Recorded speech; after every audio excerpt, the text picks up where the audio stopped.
এই যে মাথার খেলাটাও বাংলাদেশের বোলাররা ক্রাঞ্চ মোমেন্টে ইমপ্লিমেন্ট করছে। বাংলাদেশের ওয়ান অফ দ্য বেস্ট ডে টু বারে ইয়র্কার মারতে পারে। শেখ মেহেদীকে আন্ডাররেটেড ক্রিকেটার। আমরা অনেক সময় খুব আর্লি সবাইকে জাজ করি। সৌম্য সরকার মাঝখানে একটু হোঁচট খেয়েছিল। সচিন মনে করেন 500 ম্যাচের ভিতরে 100 ম্যাচ 100 করছে, বাকি কিন্তু 300-400 ম্যাচে অনেকগুলো রান করে নাই। খুব সিগনিফিকেন্ট, খুব অ্যাপ্রিসিয়েট করছে সবাই হাসান মাহমুদের বোলিং, বিশেষ করে শেষের দিকে যখন ওয়াইড ইয়র্কার দিয়েছিলেন সেই জায়গাটাতে করিডোরে বোলিং, তারপর রবম্যান পাউলকে আউট। এই যে মাথার খেলাটাও বাংলাদেশের বোলাররা এখন ওইরকম ক্রাঞ্চ মোমেন্টে ইমপ্লিমেন্ট করছে। না দেখেন, অবশ্যই হাসান মাহমুদ আমার কাছে মনে হয় যে বাংলাদেশের ওয়ান অফ দ্য বেস্ট যে ডে টু বারে ইয়র্কার মারতে পারে এবং ওর অ্যাকুরেসি অনেক ভালো।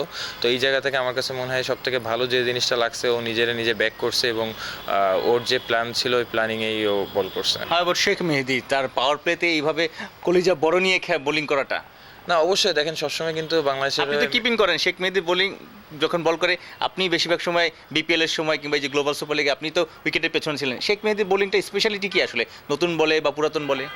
আমার কাছে মনে হয় ওর কনফিডেন্টটা অনেক বেশি। অনেক সময় যখন একসাথে অনেক দিন ধরে এক টিমে খেলতেছি, ফ্র্যাঞ্চাইজি এবং ন্যাশনাল টিমে যখন খেলেছি, আমার কাছে মনে হয় যে ও বোলিংটা খুব এনজয় করে এবং টাফ সিচুয়েশনটা নিজে থেকে আসলে ডেলিভার করার চেষ্টা করে। এটাই আমার কাছে মনে হয় যে ওর সব থেকে আলাদা একটা দিক। বাংলাদেশের ক্রিকেটার শেখ মেহেদীকে আন্ডাররেটেড ক্রিকেটার? না দেখেন, আমার কাছে মনে হয় যে অবশ্যই ম্যান টু ম্যানে অনেক কিছু ভ্যারি করে, বাট টু বি অনেস্ট সবাই বাংলাদেশের ইম্পর্টেন্ট, সবারই আসলে ওই গুরুত্বটা আছে। এবং আমার কাছে মনে হয় যে ক্রিকেটটা অ্যাজ এ টিম গেম।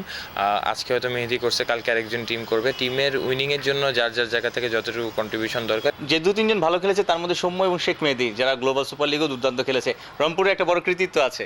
না অবশ্যই দেখেন, এরকম বড় টুর্নামেন্ট খেললে নিজের কনফিডেন্ট, আমি যেটা বললাম যে আমিও কনফিডেন্ট ছিলাম এবং কনফিডেন্ট ফিল করতেছে যে এরকম জায়গা থেকে জিতে আসা যায়। টি-20 ম্যাচ যদি মনে করেন আমরা অনেক সময় এরকম জায়গা থেকে হেরে যাই, এবং যে জিনিসটা আমার কাছে মনে হয় যে আমি আজকে কনফিডেন্ট ছিলাম যে ইনশাল্লাহ হয়তো জিততে পারবো।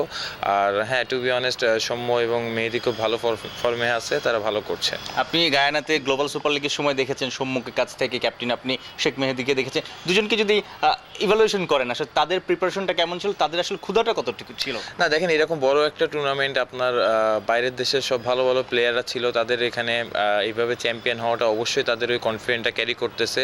এবং আমার কাছে মনে হয় যে এটা খুব অবাক হওয়ার না যে তারা এখানে পারফরমেন্স করতেছে এবং ম্যাচ উইনিং পারফরমেন্স করতেছে। তো আমার কাছে মনে হয় যে তাদের এই অ্যাবিলিটি আছে। আপনি এবং সৌম্য তো মনে হয় ফ্রেন্ড, মানে আপনারা আন্ডার-19 আন্ডার-17 একসাথে অনেক বছর ধরেই খেলছেন, বা বয়সের পার্থক্য খুব বেশি না। সৌম্য সরকার মাঝখানে একটু হোঁচট খেয়েছিল, এখন আবার ফ্লোতে এসেছে, তার এই চেঞ্জেসটা কিভাবে দেখেন আসলে? দেখেন, ক্রিকেটারদের লাইফ এটা হবে, আপস অ্যান্ড ডাউন হবে।